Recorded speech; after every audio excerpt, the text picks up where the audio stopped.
yeah. Talk whack to me, talk whack to me, yeah. Talk whack to me, talk whack It's to me. the WACCast podcast, yeah. Talk whack to me, talk whack to me, yeah. Talk whack to me, talk whack to me.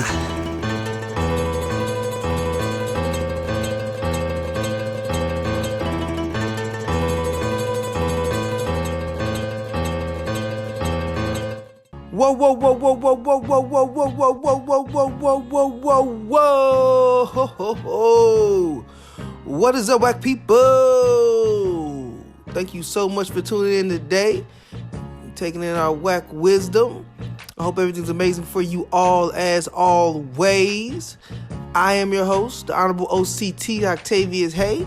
Please, before we continue, make sure that you like, subscribe, comment, and also hit that notification bell when you subscribe so you can always get reminders when we upload new videos. And without further ado, if you guys are ready, let's talk WACC to them, baby. So, first of all, the never-ending story, the continuing saga of the Kanye West, Pete Davidson, Kim Kardashian love triangle drama is going on. And hey, Pete said he had enough. Kanye beheading me. He talking trash about me, posting embarrassing pictures up of me, trying to put me on blast with things that the comments said and all that. I'm about to go ahead and say something to him. So that's what Pete did. He texted Kanye, pretty much telling him, "Hey man, what's up? I ain't scared of you. Stop acting like this. You acting like a little bi. And look, man, you gotta chill out. You hurt your family." He bigged up Kim, saying that that Kanye's lucky that that's the mother of his children and all stuff like that.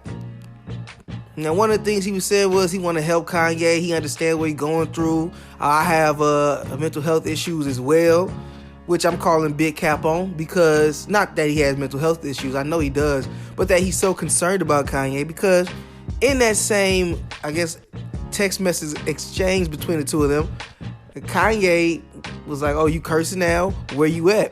And then Pete sends a picture of him laying down in bed saying, "I'm in bed with your wife." So Pete is clearly trying to antagonize him and then wants to switch him around, act like he's so concerned. He's not.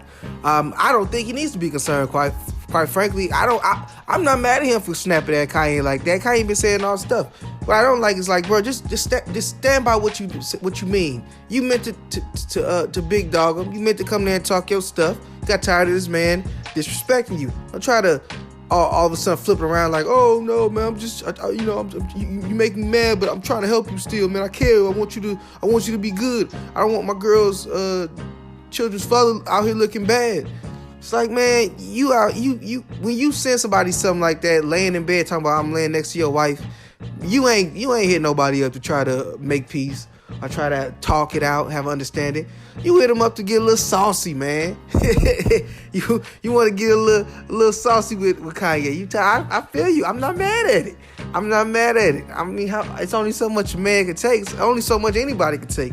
Somebody just keep getting at you, and you trying not to, engage in that with them. You trying to keep the peace. You're not trying to, keep it going, adding fuel to the fire. I 1000% understand. So, I ain't got no problem with Pete wanting to do what Pete want to do. I just don't like it when people don't just own what it is. They try to make themselves still look good. You can't make yourself look good in a situation like that. Once you already took the picture, sent it to him, talking about I'm in bed with your wife, that's what it is now, bro. It ain't no like, well, we need to talk and we need to try to make this work, or I can help you and da-da-da-da-da, all that stuff. Nah, bro. You ain't called to be my guidance counselor. You called to stun on me. You got tired of me decapitating you in music videos and posting embarrassing stuff about you and all that. And now you want to put me down. You want your chance to take your shots, which again is fair if you ask me. In my opinion, Kanye's been asking for it. With all stuff he's been saying about Pete, stuff he's been saying about Kim. He's saying that Kim won't let him see the kids. Kim won't let him take them to Sunday service. Kim saying that's not true. He was able to see the kids that morning, take them to school. So I don't know. Pete seems to think that Kanye is doing a lot of this for publicity. I tend to agree with him. I think whenever Kanye does these little spazzes, it's usually something's coming out for him to sell. And then when there's nothing coming out, he's quiet. But a lot of people get mad at Pete, and I'm not going to front, man. I'm not mad at him for standing up for himself. I mean, what you want him to do, just be quiet. You're not telling Kanye to be quiet. And if Pete's like, hey, I met this amazing girl, I'm sorry it didn't work out for y'all, but I like her down too, that's his right. And Kanye, much as I love Kanye, and I did want the family to get together, Kanye's actions are what led to his family breaking up, led to him and Kim getting a divorce and raising their kids in separate households. So that's, you can say whatever you want to about Kim and the type of person she is, and I do think that her just going out with Pete right away before divorce was settled was wrong, but that's what she did with Kanye when she was with Chris Humphrey. She was going out with Kanye, and it was all these Kanye rumors before her and Chris had broken up. So Kim clearly moves on pretty fast from a relationship, and Kanye is clearly not ready to be in a relationship with anybody. And yeah, maybe she shouldn't go from one person with mental illnesses to another, but at least Pete acknowledges his and does try to seek help when he's going through an episode, as opposed to Kanye, who these pills are keeping me from my artistic, creativity, and use it as an excuse to just not take his medication and be a jerk. I don't know. But ultimately, Pete, take your shots. Man's been coming at you very foul and flagrant disrespectful. So nothing wrong with Pete taking his shots back at Kanye. So Jussie Smollet was sentenced. I believe he's doing 150 days in Cook County Jail, or at least most of the time. I think he's got 150 days altogether that's going to be in Cook County Jail, or most of the time it's going to be in Cook County Jail, which is supposed to be really, really bad prison in Chicago, or around the Chicago area. Now, a lot of people are kind of mixed on this. You got some people who like, well, he committed crime, he lied about an attack, a racial attack, and tried to use race to, better his career, get more publicity, and use some of the issues that are affecting people, that are really affecting people around the country, around the world, to get sympathy as a publicity stunt. He should go to jail. And there are other people who don't agree that still think that he's innocent, like he's saying he's innocent, and don't agree anything should happen to him. He was really attacked. He was the victim here. And then there are people who agree that this was all lies, it was cap, but he shouldn't do prison time. He shouldn't go to jail for this. Pay a fine, do some community service, be on probation, things like that. They agree with that. Where I stand is, I do not believe his story. I think his story has changed multiple times. I think that there's just too much evidence as far as him contacting the brothers right beforehand, and make sure to take pictures of him with his new song and leaving it on with bleach on him, and then just the fact that these people were just out there in Chicago 3 o'clock in the morning just waiting to get a black guy and do all this stuff to him because it's MAGA country, or maybe he say he didn't say that, but just the whole story sounded so messed up from the beginning.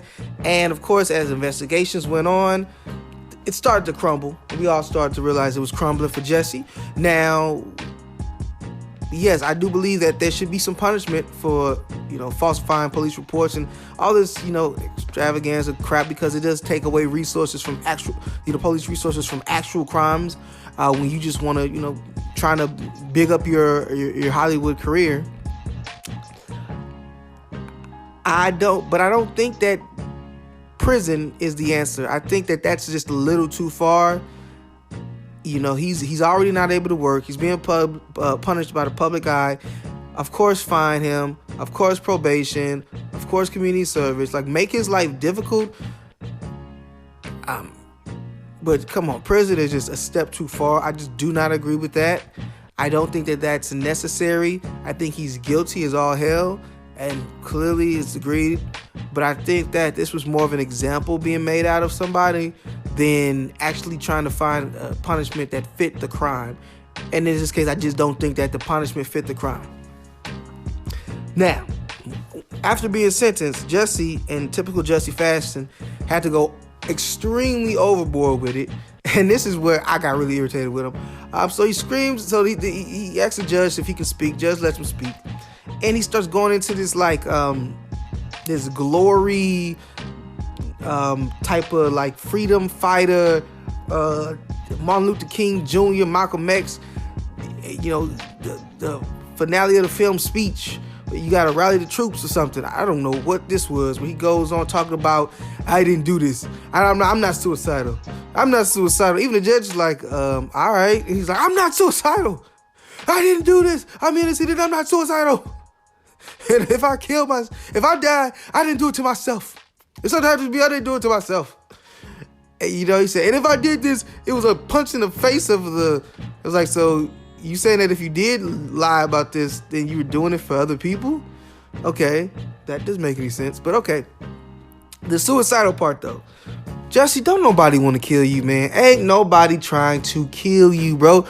You ain't got no secrets. You ain't got no information, or if you do, then they probably wouldn't have tried to throw you in jail in the first place. They would have just had you just pay some fines or some stuff like that. If it was that serious, if they got it so that you could live, but ain't nobody trying to kill you, man.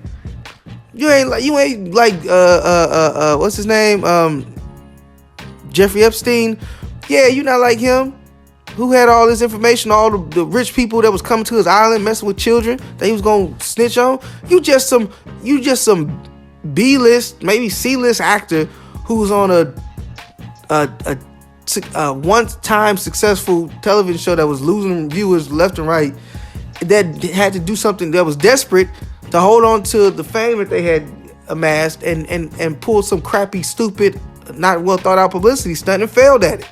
So, bro, all this extra stuff, like you just, you know, he calls himself the gay Tupac. Like he really believes he's this fighter, like this freedom fighter, passion guy, you know?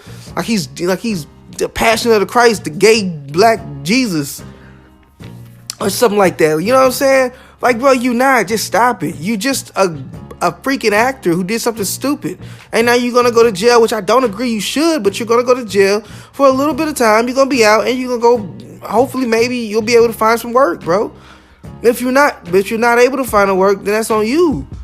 But they said they had him in a psych ward. And after that speech, I would too. What the hell are you talking about, bro? You ain't nobody. Bro, you are nobody. The only reason why your story is getting covered so much is because of the ridiculousness of it. But honestly, you've heard the cause that you say that you claim to want to protect so much, help so much for black people and gay people. I mean, you've heard that. Now people are saying, oh, yeah, fake attacks. That's all they can say. There's no racism. Look at Jussie Smollet. He's over here talking about being attacked for racism and being gay, and it was all a story. So you've hurt the credibility of the actual victims. And now you want to go in here and try to act like, oh, I'm not trying to. Nobody's saying, you go in here and say, oh, I'm not trying to kill myself. Nobody's saying that you're trying to kill yourself, Jussie. Nobody's going to try to kill you. You're going to be in that prison. You're going to go in there. You're going to be in lockdown. You're going to be in there for, 150 days or however long you got. You're going to get out. Dude, just stop. You still haven't learned your lesson. You still trying to be so theatrical and extra with this. Well, you need to just shut up and be humble and just learn from your mistakes. And I get your family riding for you, and I get your family you're scared for you. They're getting all these threatening emails and texts and all and phone messages sent to his family too, which is wrong. I understand them being afraid for you, and if they want to rock with you and stand by you and believe that your story, then that's fine. That's your family. They can do that all day long. The fact is, you going to prison. I don't agree with that, but that's what's going to happen. But just shut up with all this freedom fighter stuff, bro. You're not fighting the power, bro. You're just not. And the minute you can realize that, I think you'll be a lot happier and you'll be a lot more at peace with you'll really be at peace with what's happened. And you can just move on with your life and say, damn, that was messed up. You don't even got to admit it to the public. Just let it go and move on, bro. But stop with this embarrassing stuff. So I really want to touch on somebody who's actually going through injustice. And that's director Ryan Coogler. Now, he's a very well-known successful director. He's a black man who has directed, Fruitvale Station, Black Panther, both of the Creed movies, and I'm sure some other work too I can't think of at the moment. But anyway, he has a bank account with Bank of America, and he went to Bank of America to withdraw money from his account. And I believe he was in Atlanta.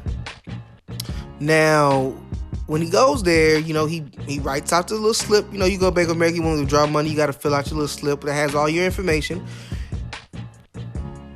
He gives it to the teller along with a note stating that he wants to withdraw $12,000 from his bank account, and he would like it done discreetly in another location where nobody can see.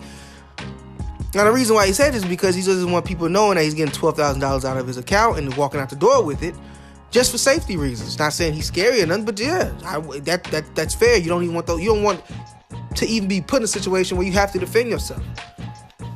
Now, with that note, the teller got nervous. I think she went to a supervisor or boss or whatever it was and showed her the note, and they decided to call the police on him because they were thinking that he might be trying to rob the bank.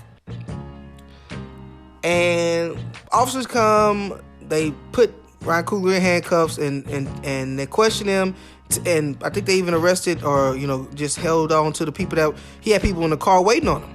They even held on to them until it was determined that he did have a bank account with enough money to pull from his account, the $12,000. He had enough to take out. So they let him go. But the whole ordeal caused a lot, of course, controversy. There was calls that this was racism, or this was racist, and that the tellers were racist. The bank teller was a black woman, and that the cops, didn't handle it in the best way. There are also some people that say, why would he write a note? He should have just said it, or the way he did it was suspicious. My take on it is, no, that's bullcrap. That's cap, man. No way at all. If I give you, and this is we know what happened. We know this because the teller even says it on the recorded phone call, the 911 phone call that she made. He gave me his debit card and his ID. What type of bank robber lets you have their information? He even wrote down on the bank slip his account number. But you could have easily checked to see if there was $12,000. Even if you thought that he was robbing the bank, if you have all his information and you're able to take out the $12,000, just give him the money out of his account and send him on his way. But why? Why would you think that? Why would that thought come into your mind? He said he wanted $12,000 taken out of his account. He said my account, his account. That tells you right there, I can't be robbing my own money. It's simple reading and common sense, but I am constantly shown that people do not have common sense. I am constantly shown that. If somebody gives me a slip of paper that says they want something taken out of their account, a certain amount of money taken out of their account, then that already lets me know, okay, you want your own money. And especially if I get their identification and I get their bank card and I have their account number, I mean, at that point, you just a dumb idiot. And I'm sorry. When you at that level of stupidity, and I don't like to advocate for people losing their job, so maybe some training needs to be done. It was like, look, if you have their account information, there's a good chance they're not trying to rob the bank. I mean, I didn't think that needs to be said, but clearly that needs to be said because there are a lot of people that were defending this decision from the bank teller and saying, well, she's black. And again, I don't know if it's a black situation, if it's a racist situation. Maybe it is, because even if you were black, you can still have those same stereotypes about your own people. But I think more than anything, it's just plain stupid. Like, I don't understand where any confusion could have come from. Because he left a note saying he wanted from his account. You have all of his information. You have all of his details. He let you walk off with it, with his stuff, to where you can go talk to your boss, to where you guys can go call the cops, and he's just standing there.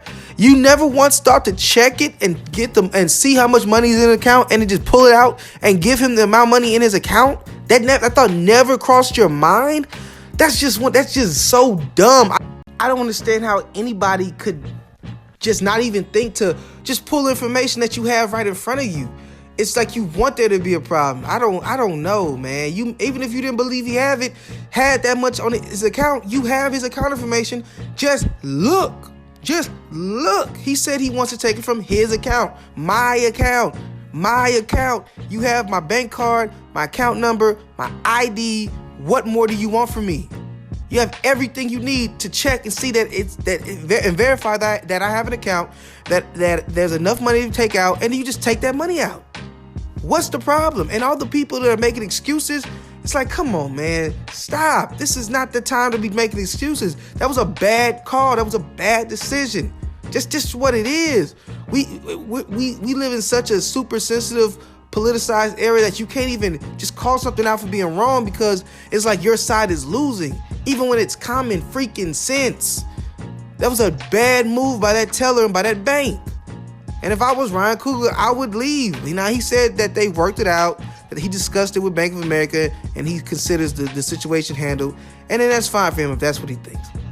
I know me personally, if I had money like that and I got bothered and I'm making $1 million movies, I'm finna just move my bank account somewhere else. I'm done with y'all. That's just me personally. But if Ryan's happy, then that's cool. I just hate these people trying to make excuses for this story when there's clearly no excuse. It was dumb. It was a dumb decision. You had all this information there, and yet you wouldn't even think to check it. He says my account, and you think he's trying to rob the bank. It doesn't make any sense at all. But some people will never admit that, and that's the sad thing. So that's the show for today. Thank you so much for tuning in and getting that whack wisdom. Certainly hope that you return next week to get a little bit more from me. If you didn't already, please make sure that you like and subscribe, comment, hit that notification bell if you are listening to this on YouTube. If you're listening on Spotify, Apple Podcasts, Google Podcasts, you'll make sure you follow us so you'll be notified whenever we drop new episodes. Again, thank you all so much for listening. This is the WACCast podcast, and I am whacking off. It's the WACCast podcast. Yeah. Talk whack to me. Talk whack to me. Yeah. Talk whack to me. Talk whack It's to me. the WACCast podcast. Yeah. Talk whack to me. Talk whack to me. Yeah. Talk whack to me. Talk whack to me.